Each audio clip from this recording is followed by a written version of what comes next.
I'm just going to figure out where my wall is. I'm going to have a little peek around this corner. Steel Wool Studios have a weird habit of fulfilling my requests recently, because a couple videos ago I talked about how I didn't think there was going to be a December launch for Helped Wanted 2 on PSVR2 because we hadn't got a second trailer and we were very close to the supposed launch of the game. Only 2 hours later they drop another trailer for the game, and in that same video I said that even though I'm excited for Helped Wanted 2, I would have loved for Helped Wanted 1 to be ported over to PSVR 2 because it was one of my favourite horror games of PSVR and really is a classic that I think was ahead of its time. And lo and behold, today they announced a port of Helped Wanted along with its additional Dreadbed DLC, either as a paid standalone game for those who didn't own it or a £10 upgrade tree for people who do own it. I should clarify it's actually $10 in the US and £8 here in the UK, so not even £10. And I think for that it's absolutely worth it. Let's get the main thing out the way. The game is the same game as it came out back then, and it's incredibly scary. Oh my god, he's there. Holy shit, did you see that? You went there quick, dude. Don't leave, Chica. Okay. However, as this is an upgrade, I know that a lot of you are going to be wondering, what are the specs like? How does it look? How does it play? Is it a worthy upgrade to the headset? Was it worth the wait and the weird shadow drop that it came with? The answer to all your questions overall is yes. Let's not waste any time. Let's talk about the boring technical stuff and get that out of the way. The game runs, at least to my eyes, non-reprojected. It looks very smooth, it plays very smooth, there's no stutter, and I think it's either 120 or 90 Hz non-reprojected, not 60 Hz, unless the darkness of the game is masking that reprojection very well, but I don't think it is. I think it's smooth at 90 or 120. Oh, this looks good. Oh my god, that's awesome. I've been waiting for so long for this game to be ported, and now it is. And my god, it looks sharp. In terms of visuals, the game looks great. Because most of the time you're in very confined spaces, there's no aliasing on far objects, and even if you did have far objects, it doesn't seem like there is anyway. It's one of the best looking games on PSVR, and I'm happy to say it looks amazing on PSVR 2. And now with the stunning OLED panels, the darkness feels really dark, and I really felt that in the FNAF 2 level. Oh, that's so bad, man. Hello? Hello? Oh my god, you're kidding me. Hello and welcome to your new summer job. Was kind of That's so horrendous. That is not okay. In terms of content here, there actually is quite a lot. I didn't get to play through it all on the PSVR 2, but I have played through all of it on the original PSVR version, and I have further gameplay of it in a video that I'll link in the description below of the PSVR version.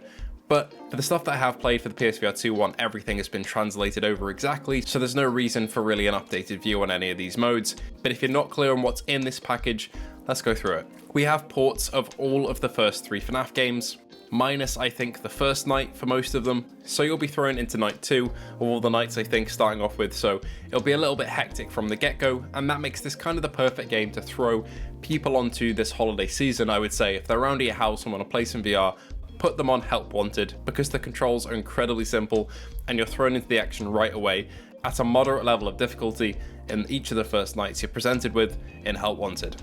Besides FNAF 1, 2 and 3 being ported over almost in their entirety, you've also got maintenance work on each of the animatronics. You've got vent repair where Mangle or Ennard will stalk you in the vents where you try and repair them. You've got Night Terrors, which is essentially the FNAF 4 location where you have to defend yourself from a bunch of different animatronics from Sister Location and from FNAF 4. And you also have the mode that its name eludes me, but you're sitting there with a flashlight and you've got to try and trap Plushtrap by springing that flashlight on him at the correct times. My favourites are definitely the ports to the original FNAF games, but all of these modes are really fun and very spooky, and they all played great on the PSVR 1, so I'm sure they'll play great on PSVR 2. I can say that FNAF 1, 2 and 3 play great, Maintenance plays great, and Vent Repair plays great. For the other 2 modes, I haven't tried them just yet, but if they're the same as they are on PSVR 1, they're pretty fun. This is wrong. I know this is wrong, but it's the only one I have. Shit. Oh, shit, man. Are you kidding me?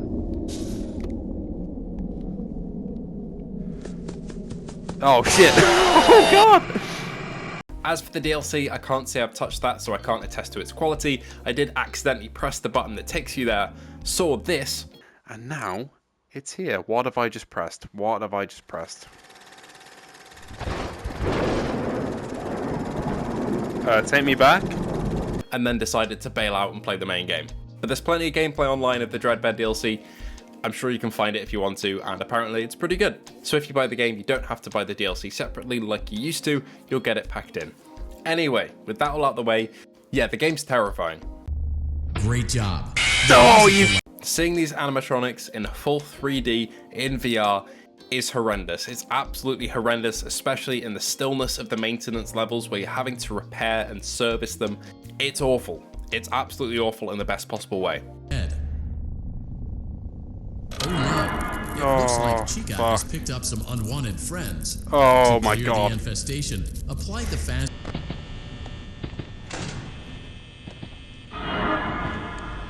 Hi, yeah, you can go. You get an appreciation for how huge and lumbering these animatronics are when they're walking past you in the hallways, and I think the game does a very good job of balancing how much movement you see of them. For most of the game, it's the traditional, the cameras go fuzzy and then they've moved to a different location, but occasionally you'll see glimpses of them actually walking and lumbering around, especially right outside your office, and that's just the perfect mix of their teleportation and their traditional movement and walking, and I think that's amazing. It's absolutely terrifying and shows you only a glimpse of them to not ruin the immersion and make them look goofy. Did I Take win? a complimentary slice of I pizza did it. for a job well done. Oh, Jesus Christ. They look so realistic in this headset now. The game looks so sharp. Chica, please leave. Thought, yeah, this will be a fun video to do. Okay, just go, just leave. I swear I won't bother you ever again. Yes! Oh my god, I was really stretched on power then. I was just scared my body was on the left. Let's go! And can I just say, these environments have been recreated just incredibly. The amount of detail, the amount of effort that's gone into them to make them feel like fully realized spaces, and they're really accurate to the games. They're pretty much one-to-one. And they encourage you to kind of explore them. In Mike's office, for example, in the first game, you can open the drawers to find hidden collectibles like coins. You can lift up Chica's cupcake and throw it around if you really want to. There's a lot of interactability here, and the environments are faithful and created with passion and care. You can definitely tell. God, there's such a big space in the office. Like, the office feels real. That's my ceiling right there, isn't it? Yep. Hey, glad you came back for another night. Leave me alone. Oh, so you can choose the vent systems and what you want to recharge. That's kind of neat, actually. I need a seat, though. And what was that?